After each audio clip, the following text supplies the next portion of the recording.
So if you're just looking for the budget, please feel free to skip ahead because I have some thoughts. I have a little bit of a rant to go on.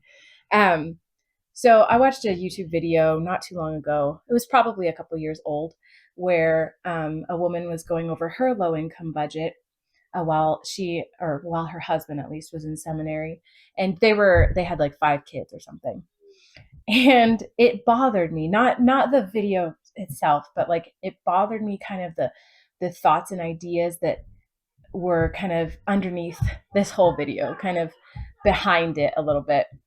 um so nothing against the woman who posted the video. I did find the comments a little irritating, some of them, where they were like, oh, your husband should be working more to support you, if he's not earning enough. And I'm just like, he's in seminary. Like, are you unfamiliar with what seminary is like?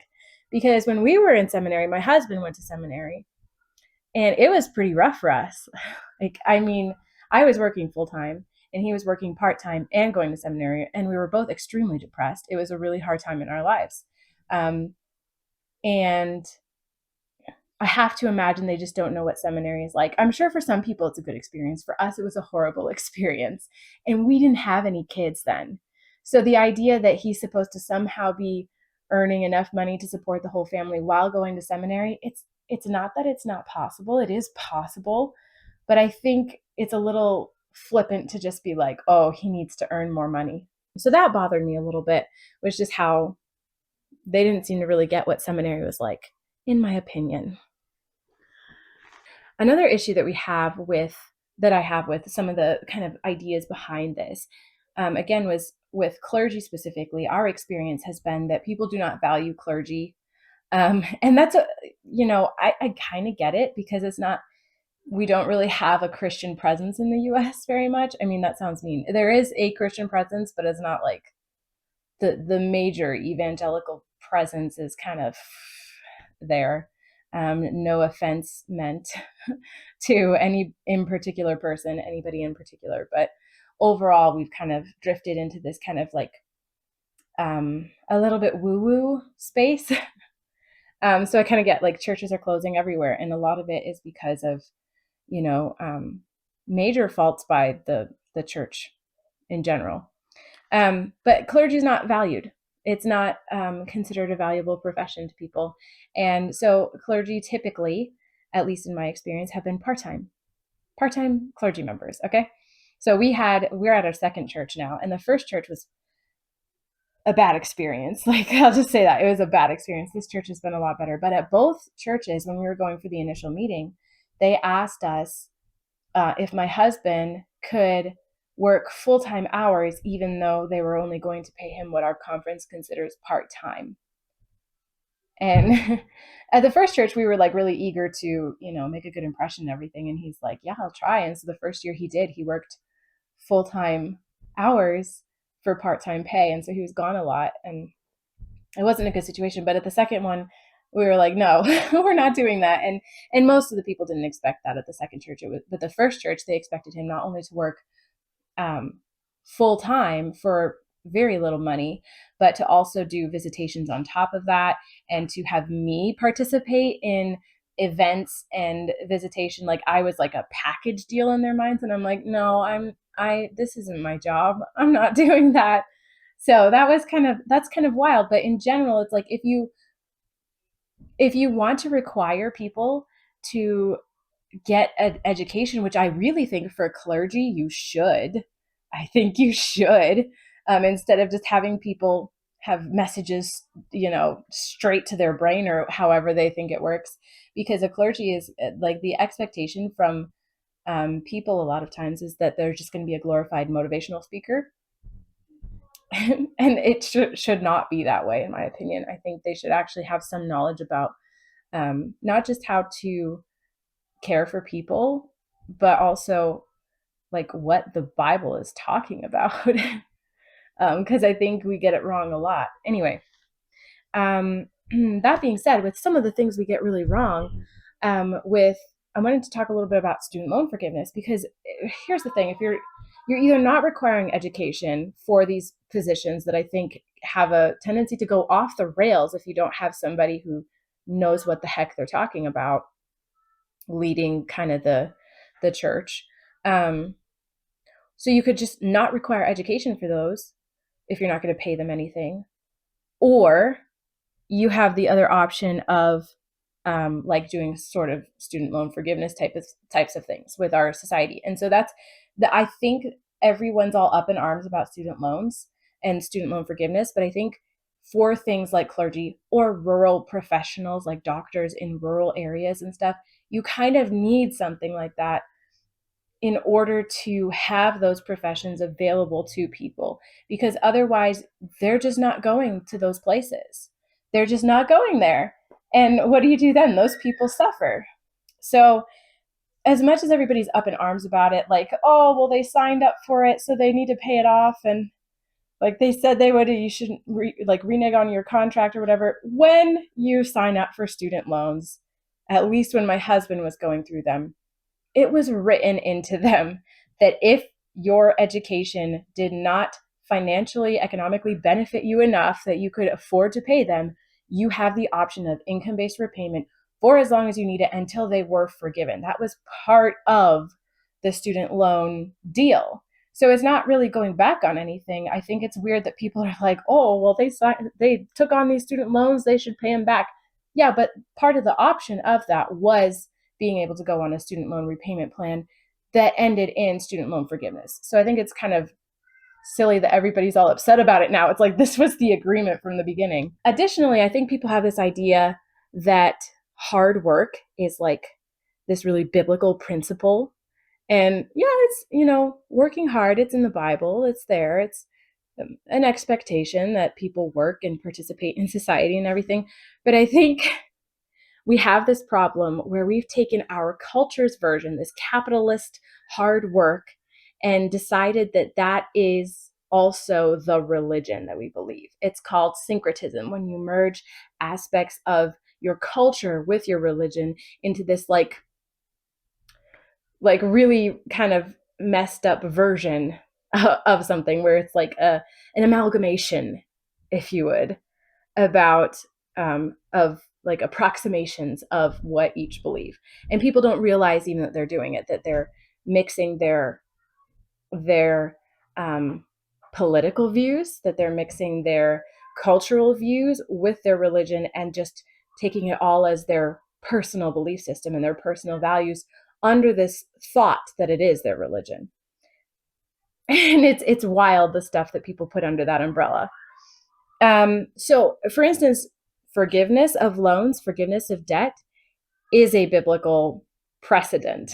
The year of Jubilee, I don't know if that rings any bells for anybody, but it was kind of built into the system of the Israelites, that every 7 years there's a year of Jubilee where slaves are set free and where debts are forgiven. And it's part of the point of designating a nation like Israel that God did, was in order to set an example for the surrounding nations of what it should look like to follow God, what a nation under God looks like. And we have this now where we're like, oh, separation of church and state. And I'm like, that's great. That's wonderful. But it only seems to apply when it is not about our pet issues. Like we have these very specific issues where we're like, separate church and state, they can't overlap at all. And but it then we have these couple of issues where we're like, well, this is my beliefs and I believe these so firmly that, like, okay, so what that tells me is it's not even that you care about separation of church and state, it's that you don't care about these other issues. That's what that tells me. It's not really about separation of church and state because you ignore it for your pet issues. So we have this idea that this capitalist, like, pull yourself up by your bootstraps, which, by the way, I don't know how this got lost, but somewhere along the way it got lost.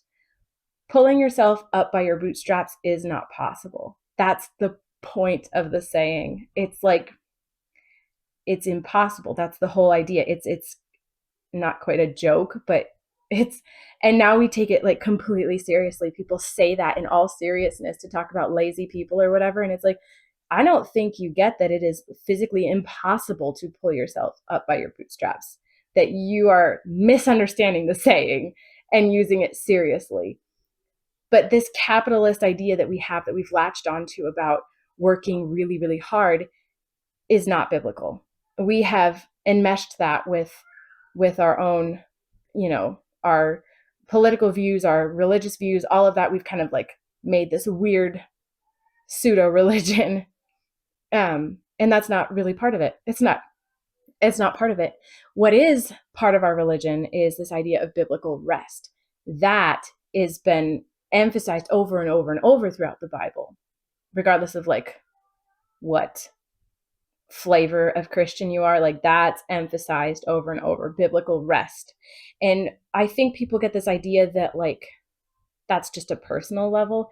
It's not supposed to be a personal level, because you not resting, you not taking a break and not resting requires all the people around you and all the people that you have control over, which a lot of us do have influence or control over others, your sphere of influence, to also not rest. So for instance, when you do away with the Sabbath, whether that's Saturday or Sunday, whatever, when you do away with that, now we have commerce on those days. And do you know what is required for commerce? Workers are required for commerce. And so then those people do not get to rest. And so in the Bible, when you talk about biblical rest, biblical rest, in the Bible, it was required that not just the followers of Jesus, or not Jesus, but the followers of God at the time, not just the believers rested, they also had to have all the people under them, their slaves. Everybody was supposed to rest. And that's extends beyond just you. It extends to your sphere of influence. Okay. And also, like, this idea of government assistance not being biblical or not being a good thing is kind of silly too, because in the ancient Israel, it was built into their governmental system. So like the Levites, the priests, the widows, the orphans, the foreigners, all of those groups of people, the poor, it was a responsibility of the people as a whole to take care of those people. And so when you try so hard to have this separation, and I've heard so many Christians be like, "Oh, well, that's the church's job." Do you know like what the church is? The church is people. Like, do you get that? The church is people. It doesn't only stay within the walls of a building. Okay, so it should influence your politics, not just your specific issue that you think is the end all be all. It should influence how you vote. It should influence who you care about, and like the assistance that you give can be through your tax dollars. It doesn't have to be through your tithe only. Okay, it can be through the most efficient or inefficient system that you have available to you. Also, we have this idea that being poor and giving handouts to the poor is a bad thing. Um, Handouts. Okay, so I want to touch on that a little bit, because you are only as valuable, your team is only as valuable as your weakest player. I don't know how many times I heard that growing up.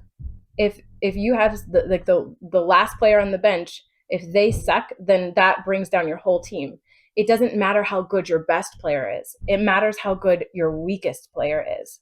So there is an economic principle, there is an economic understanding called like the velocity of money. I am not like a professional in this area at all. I don't know that much about stuff, but essentially the velocity of money is like how many times a dollar changes hands. So the higher the velocity of money, the more times a dollar is used or spent or change hands.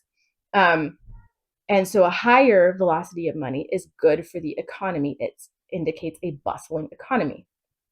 Okay, so if you give $1 million to one person, the velocity of that $1 million is going to be pretty low. Like, that one person might buy a luxury item, or they might, put it in their bank account, or they might spend it on a couple of things.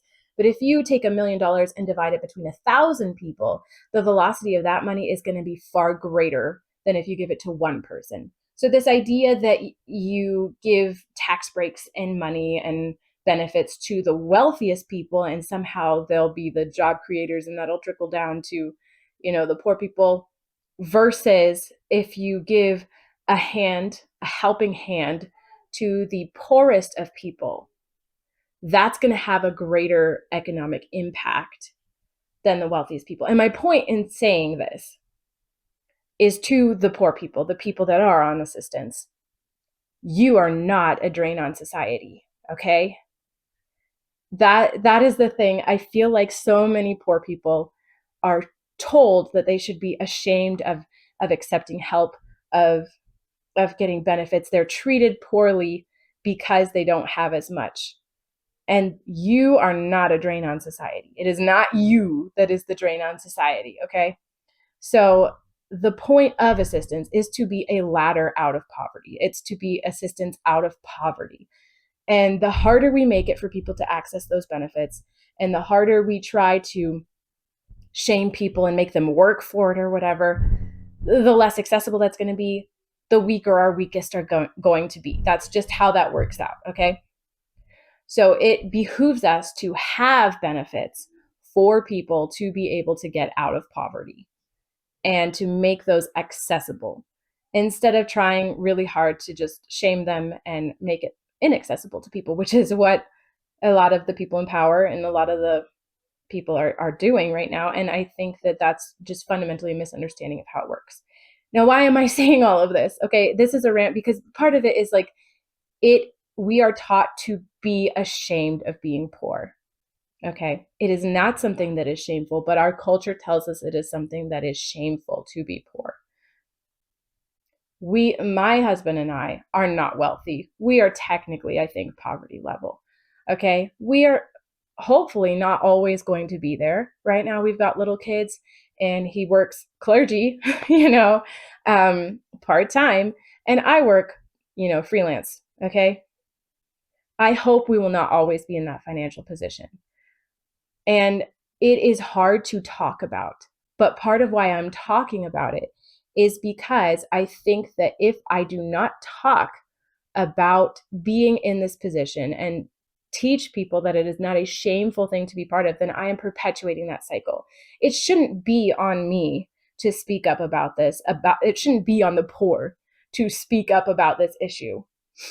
It should be on people who are not the vulnerable in the situation. But because I have other advantages in different ways than other people might have, I feel like it is still my responsibility to speak up and say it's not something to be ashamed of. Okay? Because if I stay silent, it is perpetuating that cycle. Because we do it to ourselves. When society tells us that it's shameful to be poor, we start trying to hide it. We start trying to downplay it, and trying to get off it as quickly as we can, maybe when we're not even ready to get off of assistance. Okay, so what assistance do we have? Right now, we've got WIC. It's not going to be forever. I think I have like one more kid that's on WIC for a while. And then the others of us are off WIC. Okay, WIC is basically you get an allotment of groceries that you can get for free. Okay, and we have Medicaid right now. Not all of us, but me and the kids. I will be off Medicaid soon, and the kids will still be on Medicaid. So that's their like health insurance, so we can take them to the doctor without worrying about stuff. We did at one point try to start the process of qualifying, but we did at one point try to start the process of qualifying for like disability for my oldest son, who is mostly nonverbal and has autism. And we decided, we went through a lot of the process and documenting and everything, but because it's so hard to stay on it when you have a fluctuating income like we do, since I do freelance work, since that's so complicated to keep being bumped off that when you have a high month and then you have to go around and get back on it and everything, we just decided it wasn't worth the effort. Will it be worth the effort in the future? I don't know, maybe, but right now it didn't feel like we needed it badly enough. And I think that's another thing that you tell yourself a lot, like, oh, well, I'm not really struggling, so this isn't for me. If you qualify, it's for you, okay? We don't qualify for food stamps because we have too much money in savings. All right, so did I cover everything?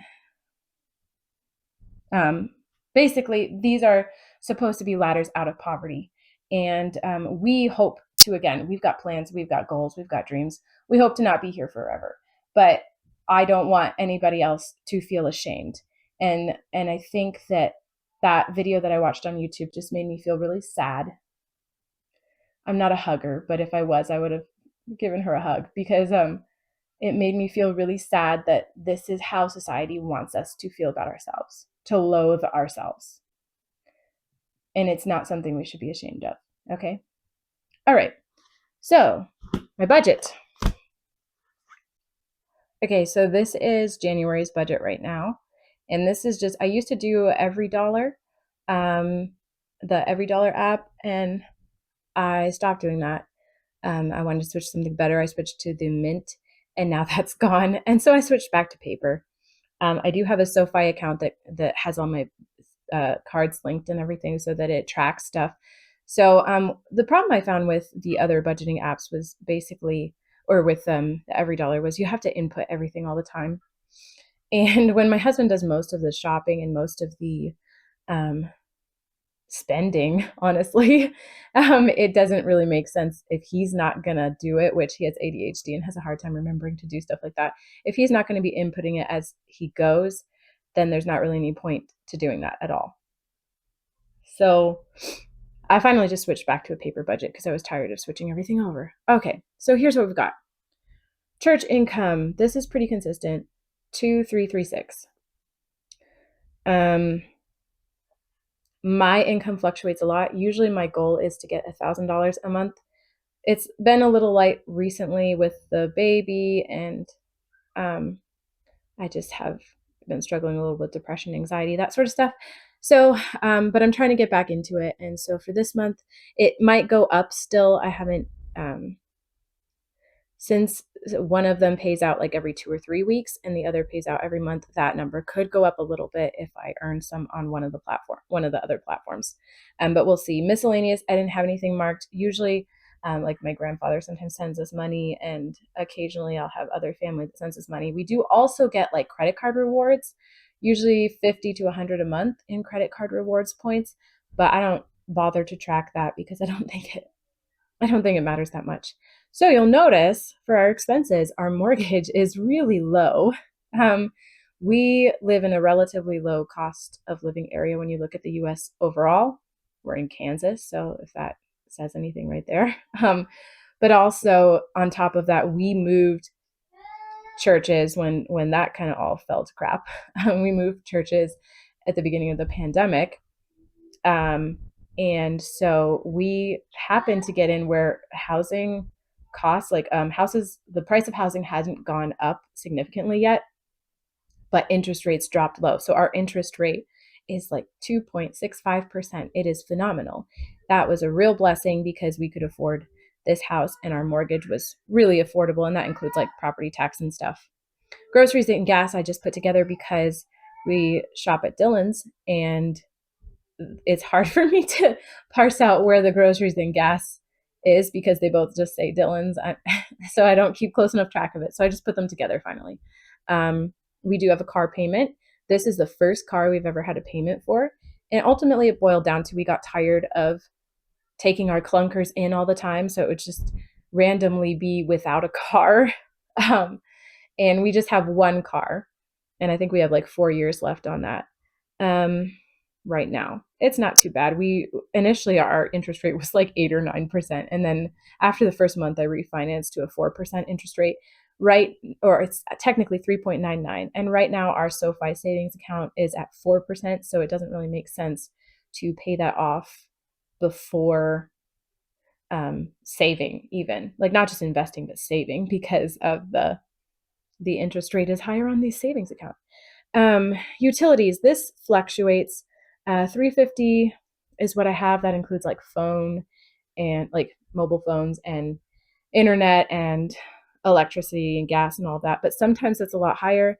Sometimes it's a little lower. So it's not, these are not super accurate numbers all the time, but it's kind of like where my aim is. And then sometimes it works out and sometimes it doesn't. $25 on restaurants. We don't go out to eat very much. Here's the situation. My husband, as part of his work, tries to attend the men's breakfast at McDonald's, and that's every week. So he takes our little boy, 4-year-old, with him, and if he goes, which he goes most weeks that he can, if we're not like sick or snowing or something, um, then he usually tries to buy something for the kid and for himself, sometimes for the workers there, just depends. So that's how much I budget for that. But we blow that out of the water a lot because on the way back from my other son's therapy, um, he occasionally will ask for a cheeseburger. It's one of his very few words that he says. So if he asks for it, we try to reinforce it, even though we know he's probably only going to eat the buns. And so sometimes they'll just eat out so that he doesn't have to buy something for everybody. But usually he brings something home for the other kids too. So then if that happens even once, which it can happen every week sometimes, but if that happens even once, that number is usually way too low.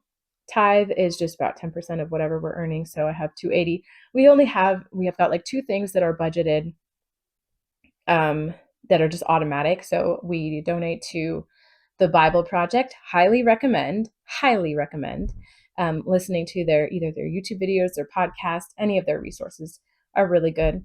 And then we also donate to Compassion International. And then beyond that, we either buy things for the church, like just out of our money, so that he doesn't have to go through the whole reimbursement situation, or we'll do a like see a need, fill a need with whatever's left on that.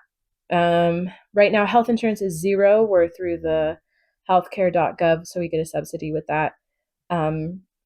I will be on that as well soon, so I don't know if that number will change or not. Life insurance, this is just for my husband, the $30. My life insurance goes into savings because I pay that annually instead of monthly. Miscellaneous, I don't put anything for miscellaneous. It's just so that I have this line over here to fill it out. Savings. So the savings covers like our insurance, like car insurance, and our my life insurance, and my subscription for one of the voiceover platforms. So a couple of the annual recurring expenses. But then we're saving for a property. We'd like to buy a piece of property outside of the city so that we can, have sheep. Anyway, I don't need to go into that. I could talk about that way too long. So like that, or other stuff. And right now we have around between 6,000 to 8,000 in savings, I think, including our emergency fund. I think around 8,000. And then for investing, right now we have auto investing about 300 a month, 200 for my husband's retirement, and 100 for mine. My goal is to eventually get up to 200 for me too, and then we're probably just going to stop, because when I extrapolate that out with the rate of return over the market, the average rate of return with just what we're invested in, which is basically the S&P 500 and the total stock market index funds, then we should be okay for retirement. I hope to never have to fully retire, but we should be okay. So we're probably just going to stick about there. My husband also has a pension, assuming he works long enough in our denomination to collect that pension, and to be able to have that pension. Right now, he's not vested, or whatever that is. So right now, we don't get really anything for that. But eventually, if he stays long enough in the church, he will get a pension for that. So you'll notice the numbers do not work out. And we're at like a negative 196. And that's because I did not earn enough this month to cover it. And that has been a pattern for the last couple of months. That's on me. I'm trying to be better. But that's where we're at for this month. And then basically I'll just like list out things over here. It's not precise. It's not whatever, but it's working. I have a pretty good idea of what's coming in and out, and I check the SoFi account pretty much every day just to make sure nothing new is springing up that I'm unaware of, and make sure I know what everything is. But then I just go through once or twice a month and write down all the transactions from the SoFi account. So I don't keep a checkbook or anything. But yep, so that's our budget. That's our low income budget. Hope that helps.